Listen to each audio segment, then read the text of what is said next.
네, 오늘은 에스라 7장 1절에서 10절 본문으로 에스라 그는 누구인가?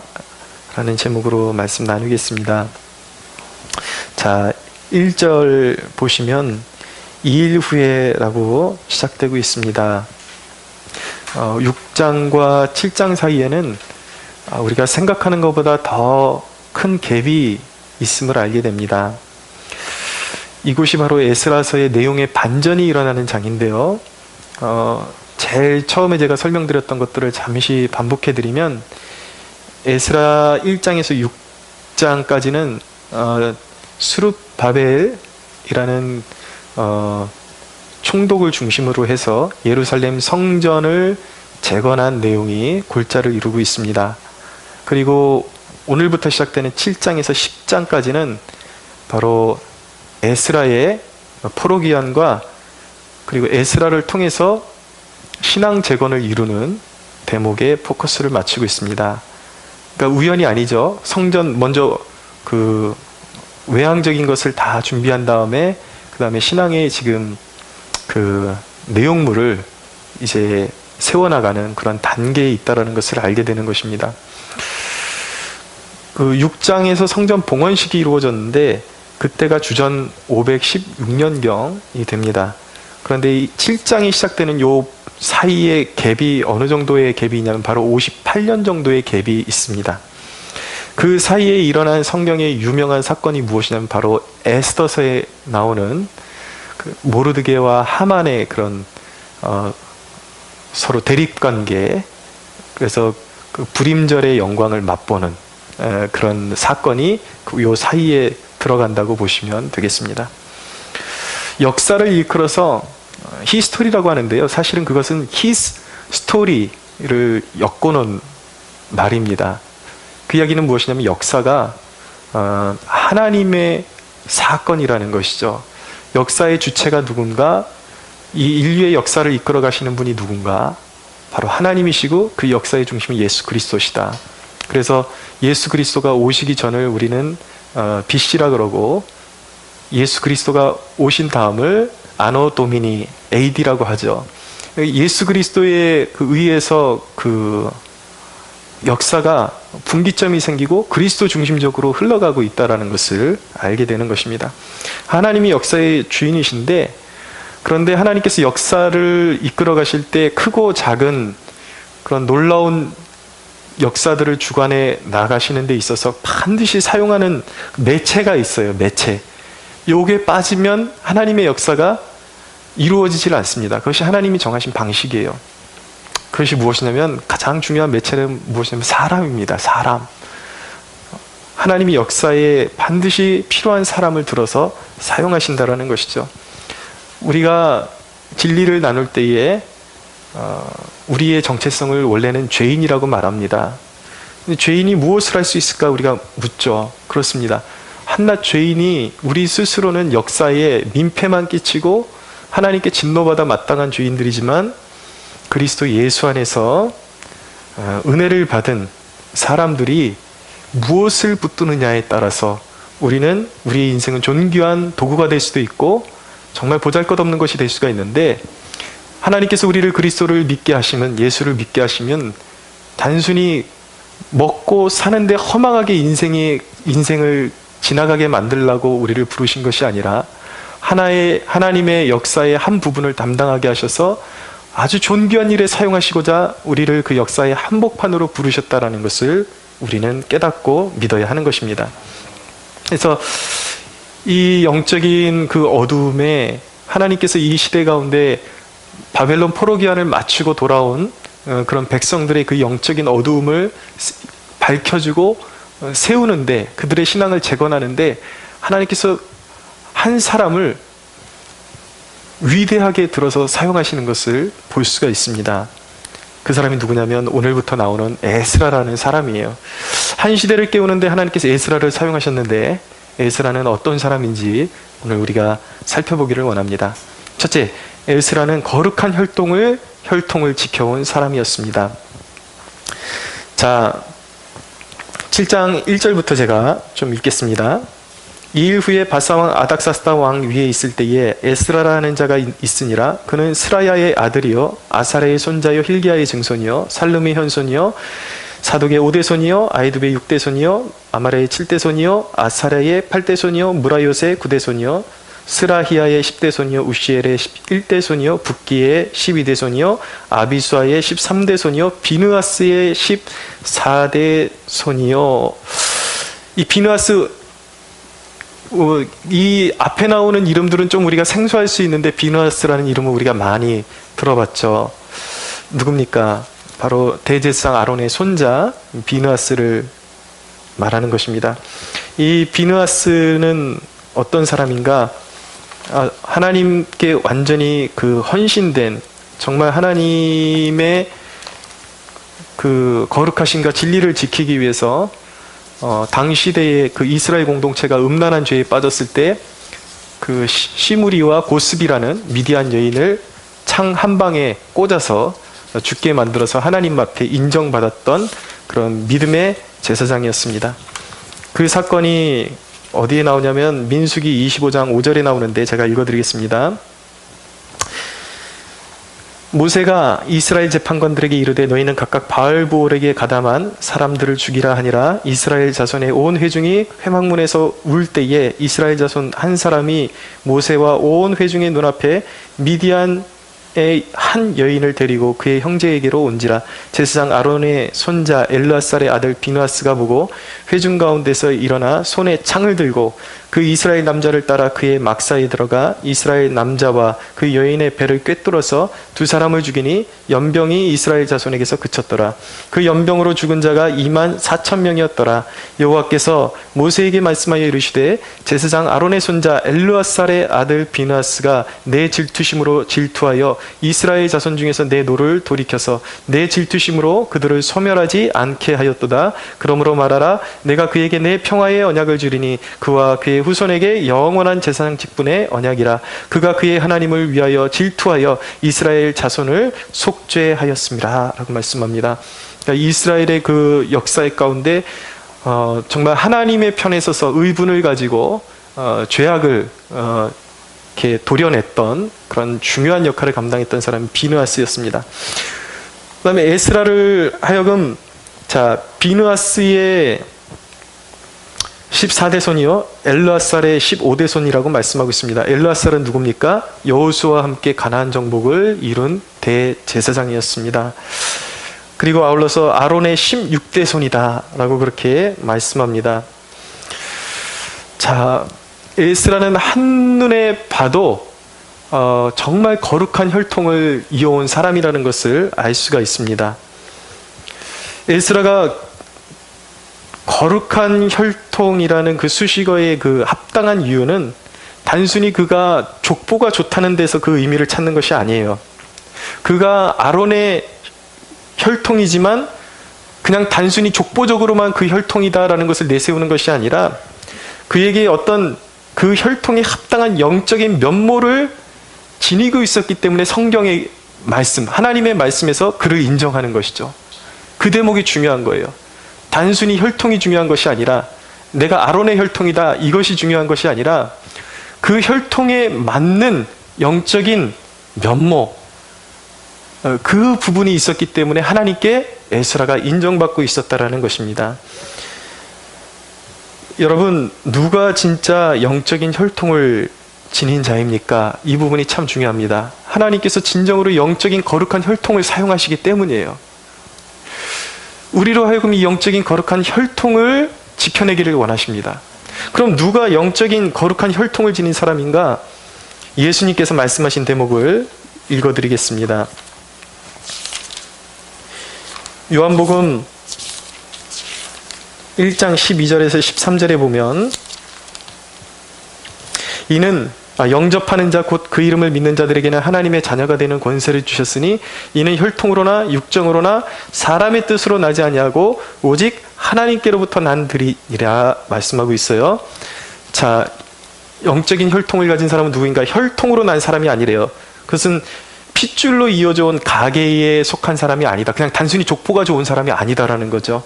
그 다음에 육정으로 말미암지 않는데요. 그것은 인간의 성적인 욕망으로 말미암지 않는다라고 말씀하는 거예요. 누가 하나님의 자녀이고 누가 영적으로 거룩한 자들인가? 예수님께서 말씀하시기를 하나님께로부터 난 자들이라고 말씀하고 있는 것입니다.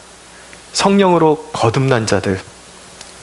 이 거듭난 자들이 바로 영적인 좋은 혈통, 거룩한 혈통을 가진 자들이라고 예수님께서 말씀하셨습니다. 사람들이 가끔 말해요.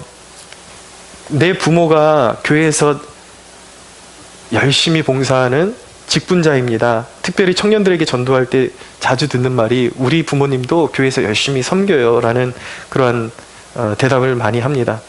그런데 내 부모가 직분자다, 내 부모가 목사다, 내 부모가 아무개다 라는 것으로 결코 영적인 축복을 받을 수가 없습니다. 그 본인이 거듭난 증표가 있어야 돼요.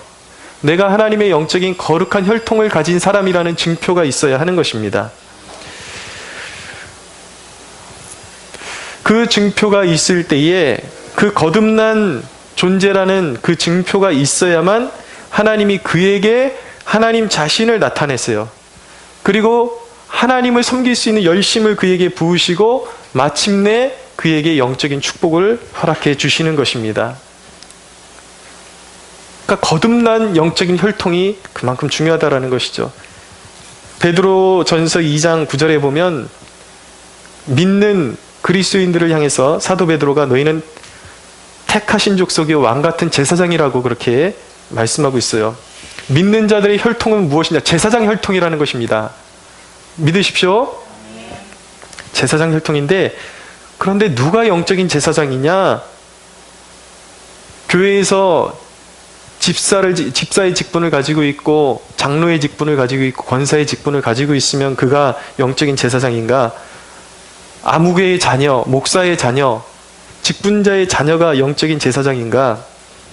모태신앙이면 영적인 제사장인가? 결코 그렇지 않다라는 것입니다. 누가 영적인 제사장입니까? 거룩한 열망, 거룩을 추구하는 열망을 가지고 예배의식을 가진 사람, 정말 어디서든지 하나님을 예배하기를 원하는 예배자의 영성을 가진 사람이 바로 왕같은 제사장인 것입니다. 이 왕같은 제사장은 스스로 완전한 사람이 아니에요. 우리는 모두 죄인이에요. 어떤 사람이 왕같은 제사장이고 구별된 사람이고 거룩한 사람인가? 자신의 죄악을 깨닫고 예수 그리스도의 보혈의 능력을 힘입어서 비록 부족하고 넘어질 때도 많지만 자신이 완전한 것이 아니라 그리스도 안에서 완전함을 찾고 내가 그리스도께 속했음을 예수님께 속했기 때문에 나의 왕이신 주님이 거룩하시기 때문에 연약하고 여전히 무너질 때도 많지만 그럼에도 불구하고 주님의 용서하심을 힘입어 끊임없이 주님의 거룩하심을 닮아가기를 원하는 열망을 가진 사람이 바로 왕같은 제사장인 것입니다.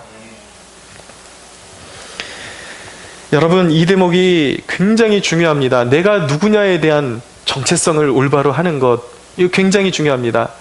내가 나를 정의할 때 누구로 정의하느냐에 따라 삶의 모습이 나타나게 돼 있어요. 그렇게 살게 돼 있어요.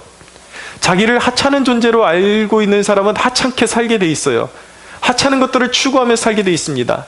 내가 존귀한 존재라는 것을, 그 정체성을 스스로에게 늘 심어줄 때에 우리는 삶 자체도 존귀한 것들을 쫓아가게 되어 있습니다. 여러분, 위대한 정체성이 위대한 신앙을 낳습니다. 그래서 우리는 스스로에게 나는 누구인가라는 그 질문을 끊임없이 해야 되는 거예요. 여러분, 믿는 우리는 누구입니까? 하나님께서 사도들을 통해서 말씀하신 거예요. 우리를 제사장이라고 말씀하셨습니다. 왕 같은 제사장이다. 할렐루야. 끊임없이 상기해야 돼요. 나는 비천하게 살 존재가 아니라, 나는 쾌락에 젖어 살 존재가 아니라 왕 같은 제사장이다. 그것을 우리가 끊임없이 상기해야 되는 것이죠. 인간은 늘 바라보는 것을 지향합니다. 우리의 언어와 행실에 우리가 무엇을 지향하고 있는지가 나타나요. 여러분, 인간은 자신이 끊임없이 얻기를 사모하는 것을 반드시 얻게 돼 있어요. 세상을 끊임없이 사모하면 한정되어 있는, 세상에 한정되어 있고 정말 쓰레기 같은 것들만 추구하게 되어 있는 것입니다. 영적으로. 그러나 내가 왕같은 제사장이라는 그 정체성을 끊임없이 심어주고, 내가 지금은 부족하지만, 여전히 잘 모르고 부족하지만 그럼에도 불구하고 나는 왕같은 제사장이 되기를 원한다. 하나님께서 나의 부르심, 하나님의 나를 향한 부르심은 제사장으로 부르심이다라는 것을 늘 깨닫고 사모하는 영혼이 마침내 오늘은 부족하지만 매일매일 하나님의 보좌로 한 발자국씩 한 발자국씩 나가면서 왕같은 제사장의 직분을 취하게 되어 있는 것입니다. 그래서 우리는 거룩한 직분을 사모해야 돼요. 단순히 교회에서 감투 씌워주는 그런 직분 말고요. 영적인 직분을 말하는 것입니다. 왕같은 제사장. 우리가 그런 정말 이 거룩한 제사장의 직분을 추구하며 내 삶에서 그 거룩한 직분이 이루어지기를 소망하고 날마다 갈급해할 때에 하나님께서는 그 사모하는 영혼을 만족해 하신다고 약속하고 계신 거예요. 하나님은 우리의 열망대로 그것을 만족해 하시고 반드시 그 귀한 직책대로 내 자신을 하나님께 거룩하게 구별해서 드리는 그 사람을 하나님은 반드시 시대에 들어 사용하신다는 것을 꼭 기억할 수 있게 되기를 바랍니다. 두 번째, 에스라는 어떤 사람인가? 하나님의 말씀에 헌신된 사람이었습니다. 6절을 보십시오. 6절. 이 에스라가 바벨론에서 올라왔으니 그는 이스라엘의 하나님 여호와께서 주신 모세의 율법에 익숙한 학자로서 라고 말씀하고 있습니다. 하나님이 주신 율법에 익숙한 학자다 라고 말씀하고 있어요. 여러분, 성경이 말씀하시기를 세상에 있는 모든 것은 땅의 것이라고 말씀하고 있습니다. 여러분, 하나님의 형상으로 지어진 인간이 왜 보잘것없는 인생을 살게 될까요? 늘 땅을 바라보고 살기 때문이에요. 땅의 것을 취하려고 하니까 결국은 동물적인 삶을 벗어날 수가 없는 거예요. 많이 배워도 상관없어요. 많이 배울수록 추태가 더 심해지는 경우도 있습니다. 육적인 감각 추구하고 쾌락을 추구하고 조금 고상한 사람은 자기 의에 도취돼요. 그래서 하나님 없이도 자기가 괜찮은 사람인 줄 알고 살아가는 그런 오만함, 결국은 썩어질 육체를 가지고 죽어가고 있으면서 썩어져 가고 있으면서도 자기 자신의 한계를 깨닫지 못하고 땅의 것들만 모으다가 땅의 것들을 추구하다가 그렇게 사라져버리는, 사라지면 다행이죠. 인간은 사라질 수 없는 불멸의 존재입니다. 영원히 불멸해요. 그런데 하나님을 외면하고 이 땅의 것을 추구하던 사람들은 전부 다 심판을 받아서 지옥에 갈 수밖에 없게 되는 것입니다. 그러나 성경은 하나님의 백성들에게 강력하게 촉구하십니다. 위의 것을 생각하고 땅의 것을 생각하지 말라. 할렐루야. 늘 위의 것을 생각하라고 말씀하고 있는 거예요. 너희는 직분이 다르다. 하나님께서는 우리에게 말씀하시는 거예요. 너희는 직분이 다르다. 그러므로 나의 백성들아, 땅에 매여 있지 말고 땅만 바라보지 말고 하늘의 것을 바라보고 하늘의 것을 추구하며 살라고 말씀하는 것입니다. 위의 것을 추구하는 길은 단 하나예요. 그것은 무엇인가? 말씀을 받아 먹는 것입니다. 왜인지 아십니까? 오늘 본문이 말씀하고 있어요. 하나님이 모세를 통해서 주신 율법, 하나님의 말씀만이 하나님께서 주신 것입니다. 할렐루야. 땅의 모든 것은 인간의 산물이에요. 좋은 것 같지만 썩어지는 거예요. 그러나 이 책에 기록된 이 말씀은 영원하신 하나님이, 전능하신 하나님이 우리에게 주신 선물입니다. 이것을 묵상하고 이것을 받아먹고 이대로 행할 때 우리는 이 땅에 존재하지만 땅에 매인 삶이 아니라 하늘에 속한 사람으로 살아갈 수 있게 되는 것입니다. 에스라의 존귀함은 바로 여기 있었습니다. 하나님이 주신 율법을 그가 받들었어요. 그를 학자라고 말씀하고 있습니다. 그러나 단순한 공부하는 학자가 아니었어요. 오늘 말씀해 보면 율법에 익숙한 학자라고 말씀하고 있는 것입니다. 익숙하다라는 것은 무엇입니까? 반복해서 그에게 너무나도 습관화되어 있고 언제든지 활용할 수 있는 준비가 되어 있는 상태를 말하는 거예요. 에스라는 그렇기 때문에 하나님의 말씀을 머리로만 이해한 학자가 아니었다라는 것을 보여주고 있는 것이죠. 그의 몸에, 그의 손과 발에 그 말씀을 통한 순종이 그의 몸에 배어 있었다라는 것을 말씀해주고 있는 것입니다. 하나님의 말씀을 연구했어요. 연구한 데서 끝나는 것이 아니라 모든 상황 가운데 적용하고 실행하는 데 힘쓴 사람이 바로 에스라였다라는 것을 성경이 증언하고 있는 것입니다. 여러분, 에스라가 제사장이었다고 하니까 그 율법에 익숙한 것이 당연한 것 아닐까라고 생각할 수 있겠지만 절대 그렇지 않습니다. 하나님의 백성들이 하나님 앞에 우상 숭배를 하고 범죄를 해서 멸망을 선고받았을 때 제사장들의 영적인 상태는 어땠는가? 그들에게는 하나님의 율법이 없고 총명이 패해졌다라고 말씀하고 있어요. 입에서는 하나님 하나님 외치고 있지만 그들은 하나님이 어떤 분인지 몰라요. 하나님의 말씀을 모르는 제사장들이 있다라는 거예요. 하나님께서 저와 여러분들을 제사장이라고 말씀하셨는데 여러분들은 어떤 제사장이 되어야겠습니까?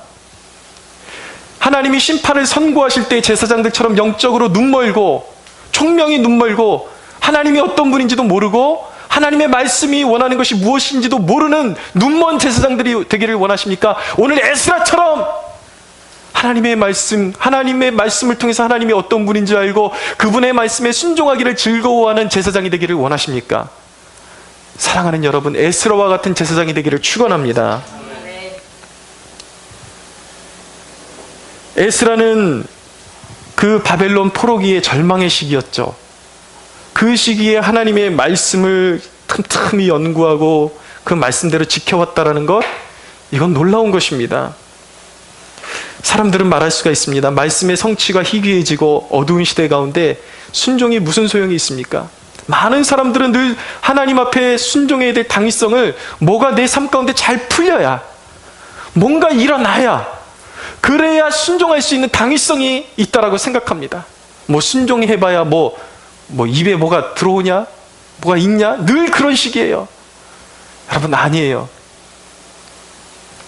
하나님이 우리의 가치를 평가하실 때에 늘 우리의 입에 먹을 것을 넣어줘야 순종하는 사람을 바라보시는 것과 영적으로 가장 어두운 시기 가운데 말씀이 희귀해지고 말씀의 성취가 희귀해지는 것 같고 누구나 하나님을 조롱하는 것 같은 시기에도 불구하고, 그럼에도 불구하고 하나님의 말씀은 변치 않고 하나님의 말씀은 옳습니다라고 고백할 수 있는 왕 같은 제사장을 찾고 계시는 것입니다. 어두울수록 하나님의 말씀을 묵상하고 하나님의 말씀을 적용하는 그렇게 영적으로 준비된 사람이 가치가 있는 것입니다.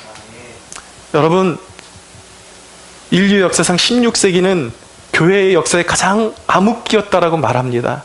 중세의 암흑기. 교회의 교리가 다 부패했어요.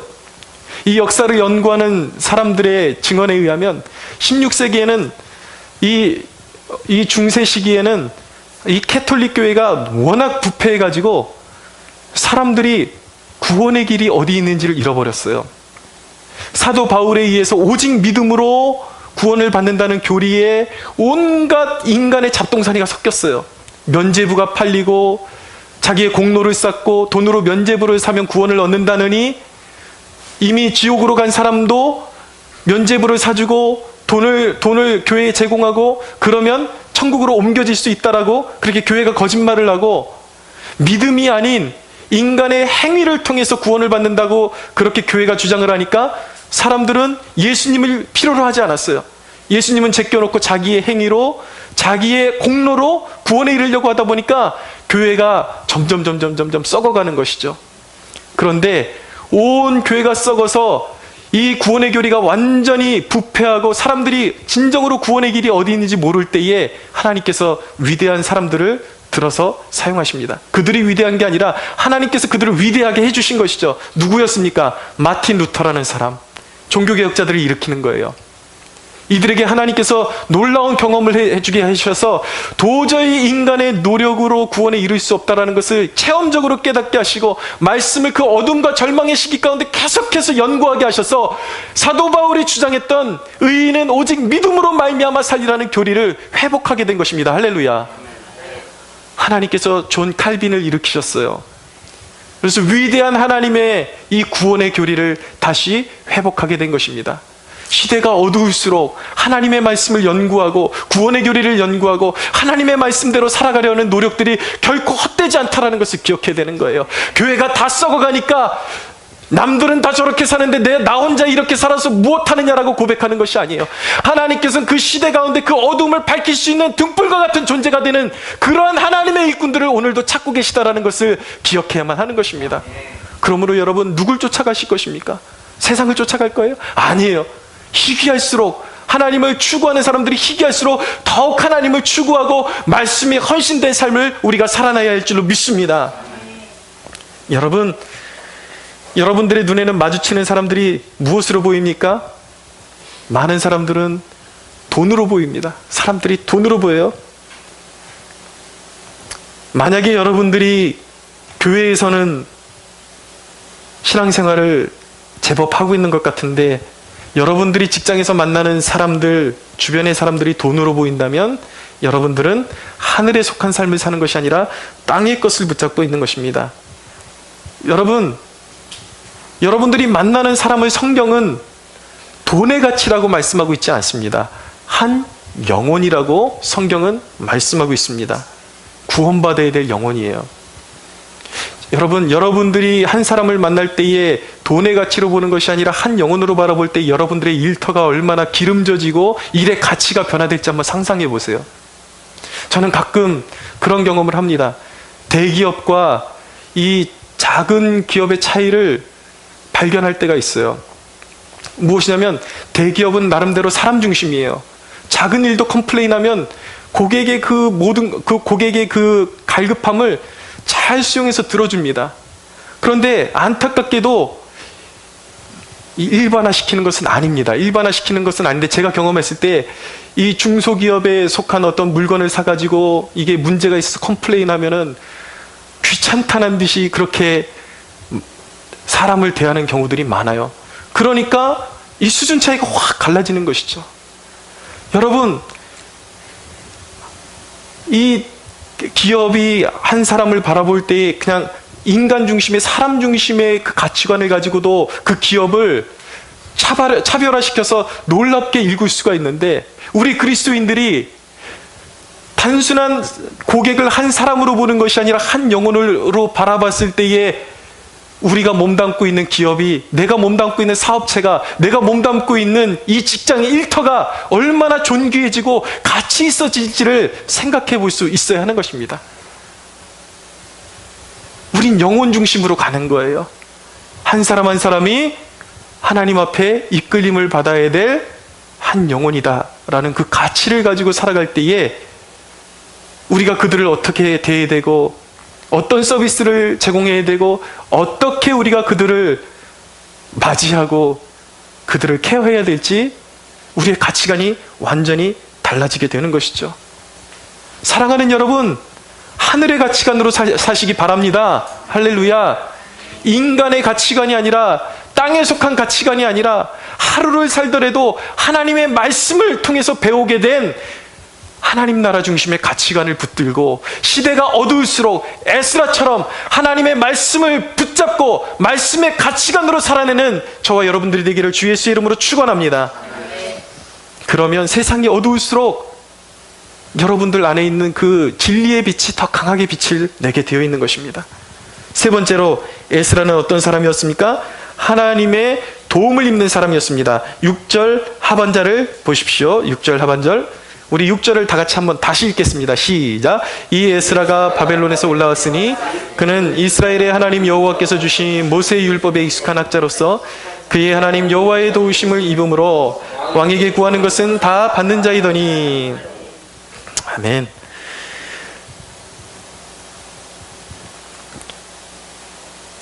그의 하나님 여호와의 도우심을 입음으로 왕에게 구하는 것을 다 받는 자다.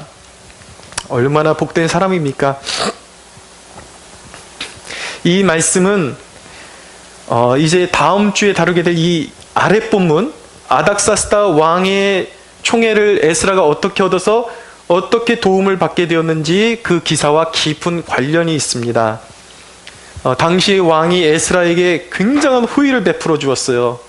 에스라로 하여금 세워서 너의 고향으로 돌아가면 너의 백성들에게 하나님의 율법을 가르치고 넌 제사장이니까 하나님을 예배하는 거룩한 예배가 회복되도록 해라. 그 대신 네가 백성들을 가르치고 하나님의 예배를 회복하는 데 필요한 모든 재물들, 재반 사항들을 왕의 이름으로 내가 다 후원해 줄 것이다. 가서 마음껏 한번 너의 가치관을 유다 땅에서 펼쳐봐라. 왕의 도움을 받고 신임을 받았다라는 것을 알 수가 있는 것입니다. 놀라운 축복이죠. 근데 여러분, 왕이 에스라를 도와줬다라는, 적극적으로 밀어주고 도와줬다라는, 후견자가 되었다라는 것은 3차원적인 그림이에요. 우리 눈으로, 육안으로 보는 그림. 그러나 영의 그림을 보면 그 왕의 마음을 누가 역사하고 계셨습니까? 하나님이 역사하고 계셨습니까? 누가 후견자인 것입니까? 사실은 눈에 드러나는 왕이 있지만 그 뒤에 하나님이 진정한 에스라의 후견자라는 것을 우리가 알게 되는 것입니다.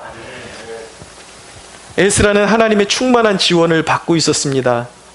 많은 사람들이 이런 꿈을 갖지만 여전히 변화가 없어요. 나도 하나님께 지원을 받고 싶습니다. 하나님, 내 인생도 도와주십시오. 나도 한번 하나님의 도우심으로 하나님을 빽줄 삼아서 정말 흔들림이 없는 인생을 살아보고 싶습니다라고 고백하지만 많은 사람들의 경우는 그들의 삶 가운데 아무런 변화도 일어나질 않아요. 왜입니까?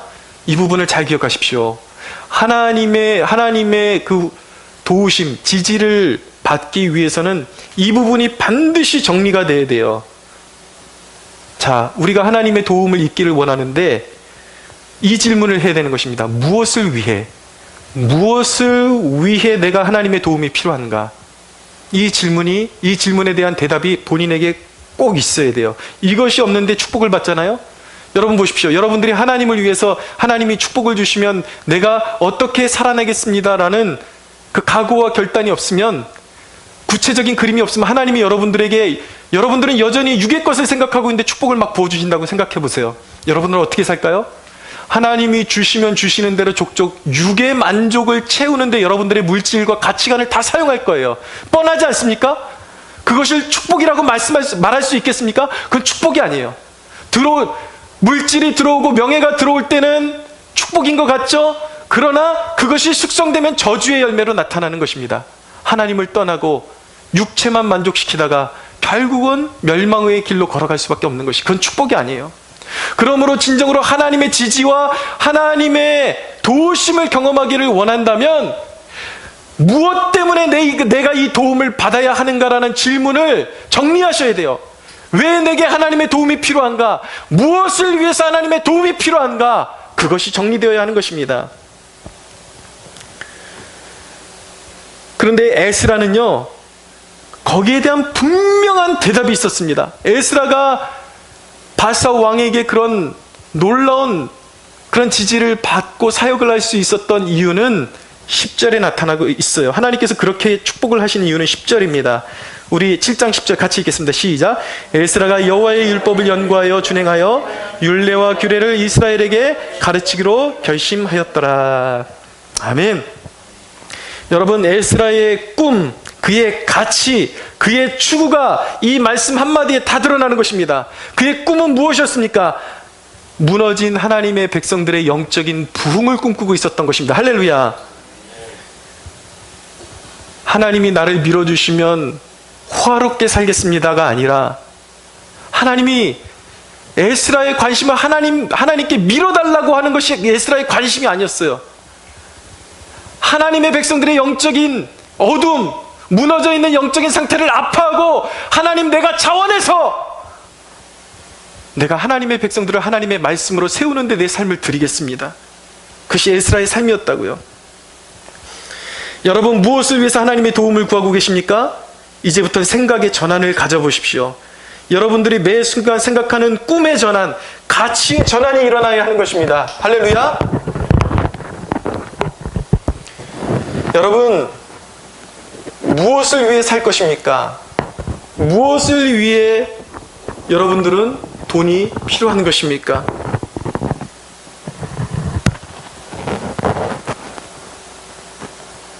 여러분, 하나님이 시키시는 일을 할 때에 그 하나님의 말씀에 순종하는 사람은 그 일을 통해서 뭘 얻어낼 것인가를 생각하지 않아도 됩니다. 굳이 하나님께 내가 뭘 얻어내야 되는지 생각하지 않아도 돼요. 하나님이 원하시는 일이 있을 때 그것을 충성스럽게 감당하면 하나님이 그의 종에게 필요한 것을 늘 생각하신다라는 것을 기억할 수 있게 되기를 바랍니다. 근데 여러분, 문제는 무엇이냐면, 마이크가 좀 말썽인데, 자, 여러분들 여기 원리까지는 여러분들이 잘 이해를 하세요. 늘 보면은 이렇게 제가 외치면 아멘은 잘하십니다. 근데 문제는 뭐냐면 늘 아멘으로 끝나는 것이 문제예요. 순종하고 싶어 하는데 추상적인 순종으로 끝나는 거예요. 실제가 없어요. 그것이 우리 그리스도인들의 문제예요. 여러분, 하나님의 지원을 받는 충성스러운 일꾼이 된다는 것은 실제적인 삶에서 희생을 감수하고 하나님을 위해서 무거운 짐을 내가 짊어지겠다라는 결단을 수반하는 것입니다. 들어보십시오. 여러분들 늘 하는 소리가 무엇이냐면 빠듯하다, 빠듯하다. 우리 형편이 빠듯하다라는 말을 해요. 그런데 여러분, 여러분들의 형편이 빠듯함에도 불구하고 거룩한 목표를 한번 세워보십시오. 여러분들 주위에 재능은 있지만 힘들게 사는 학생들이 있다면 내가 한번 하나님의 사람을 세워보겠다. 사회의 일꾼으로 세워보겠다. 내가 할 수 있으면 이 학생의 학비를 전액을 한번 내주겠다. 아니면 매 학기마다 절반은 내가 보태겠다. 여러분, 세상에 하나님의 일꾼들, 하나님 나라의 일꾼들을 길러내는 것보다 더 가치 있는 일이 어디 있겠습니까? 빠듯할수록 한번 도전해보는 거예요.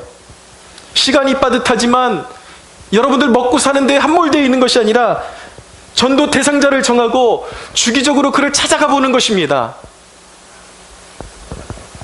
여유가 없지만 교회가 어려움을 만나고 교회에 뭔가 어설프고 허술한 부분이 있다면 우리 교회는 저거 언제 고치지가 아니라 한번 해보는 거예요.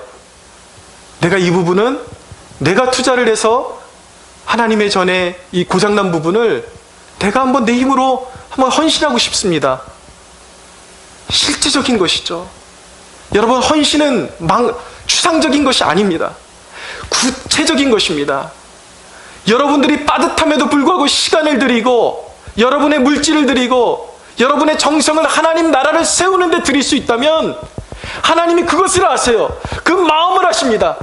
그런 사람에게 하나님께서 지지자가 되어주실 것입니다. 할렐루야. 네. 여러분, 하나님께 늘 관심을 바꾸세요. 가치를 바꾸세요. 하나님께 무엇을 얻을까 거기에 초점을 맞추는 것이 아니라 무엇이 하나님의 기쁨일까 늘 그것을 생각할 수 있는 여러분이 되십시오. 하나님의 기쁨이 여러분들의 삶의 가치가 될 수 있다면 에스라처럼 하나님의 무한한 지지가 여러분들의 삶을 두르고 불가능을 가능케 하시고 모든 연약함을 강하게 하시고 여러분들이 하시는 모든 일들을 하나님께서 지지해 주는 놀라운 축복이 임할 줄로 믿으시기 바랍니다. 우리 하나님께 영광의 박수 올려드리겠습니다.